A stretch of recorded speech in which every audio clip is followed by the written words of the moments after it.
I worked for big corporations for many years. Right now, where we have that job title line on our business card, on working badge, on LinkedIn page, that line is blank. It is because I am an intrapreneur. That's right, intrapreneur with an I, not entrepreneur with an E. You can Google the word. It's real, I promise you. Just to be sure to use I instead of an E. Maybe you are an intrapreneur. Do you look at the next opportunity? Do you look at the problem that hasn't been solved?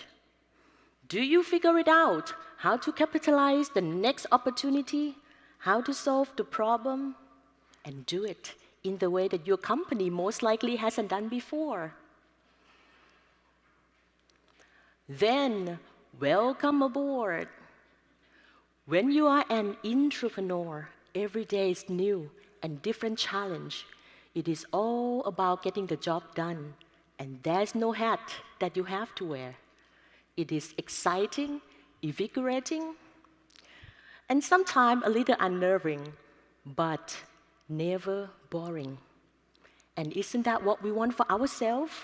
A career that we enjoy, that challenge that motivates us, and the values that we bring to our company. When we embrace the spirit of entrepreneurship, we help bringing that imagination, creativity, and the skill set of entrepreneur into the corporate structure. I want to share that spirit with you today in hopes that you will take that spirit and drive into your working life. The classic definition of entrepreneur with an E is the person who starts, manage, and assure risk for the business or enterprise. The key word in that definition is risk, and it is at heart of entrepreneurship. When the person takes that dive into starting the new business, they automatically assure risk. Let's take Jackie, who opened up the pet food store after years of fostering dogs. What are the risks? Financial, to be sure, the risk to the overall business career, maybe social risk like time, relationship, health, family, and so on. But for those of us in the corporate world, we all know risk is seen as negative, mainly for the time that take risk doesn't work. Can that risk-taking, that spirit of entrepreneurship, actually occur in the corporate setting? The answer is yes, because I make it happen. Back in 2011, I worked alongside with Dr. Frank. He was an innovation executive. Together, we created a new organization called Supplier Innovation. That organization served across the business units. I witnessed all phases, selling idea, building prototype, and experimenting so many things. We end up building the business pipeline worth nearly 40 million in sales. That's what I like to call pioneer of entrepreneur. Since then, I continue to be a role model, leading by example, and I want to share that courage to all of you, the entrepreneurs out there. I should also mention that the avoidance of risk, that historical corporation mindset is risky and can lead for far greater negative result. Why? The world is changing every day at an unsteady pace. One measure is a study by Mark J. Perry of American Enterprise Institute. 88% of the company on the Fortune 500 listed in 1955 were off it by 2017. Further, the average lifespan that the company spent on the Standard & Poor's 500 index keep decreasing. In 1960, the average lifespan was 55 years. In 1980, it fell to 37 years. By 2000, it fell further to 22 years. The projection back in 2015 was 19 years. Where do you think this leaves us today? Change and disruption are constant in the corporate world. If we don't recognize, accept, or even embrace this disruptive change, we we fell by the wayside. Here are the top 3 qualities that help make successful entrepreneur. Number 1, we fail fast to succeed faster. NHL Hall of Famer Wayne Gretzky once said that. You will miss 100% of the shot you don't take. Not only that, in the sport like basketball, soccer, or hockey, goals and baskets are often scored after a rebound of the missed shot. You make something out of your mistake. Get out of that fear of rejection. Mistakes and failure can help you grow. And oftentimes they lead you to the answer what you are seeking for. Number 2, we have a tiger mentality. On the Chinese calendar year, this is the year of tiger. One characteristic of tiger is bravery, a valuable correlation here. Remember, risk is not that scary as you make it out to be inside of your head. Don't be afraid to take that first step and focus on that first step, not 10 steps down the line. Look at small things you can do today and be brave enough to experiment and learn to pivot quickly when the situation calls for it. Number 3, we are guided by possibility, not by fear.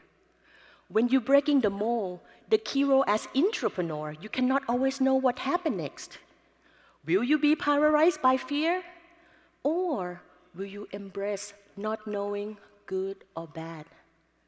Let your life be guided by possibility, not by fear.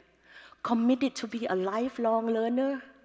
It is an amazing feeling, and it can help lead you to create the next big thing. As an entrepreneur, getting into the finish line with that next opportunity or unsolved problem doesn't mean you have to follow the status quo of the corporate path. If anything, you have to set your own internal GPS and be true to it. You will go up, down, and all around the established parameters, bending but not breaking the rules. You have to envision, commit, and learn from the mistakes to achieve the goals, all in the way that is new to the corporate structure. As an entrepreneur, you may face some challenges, uncomfortable colleague, a company pushback, or overall acceptance from the workplace. Here are 3 things that you can do to help overcome that. Number 1, remember, the problem well stated is a problem half solved. Be clear on what problem you are trying to solve. Number 2, use the minimum viable product MVP approach.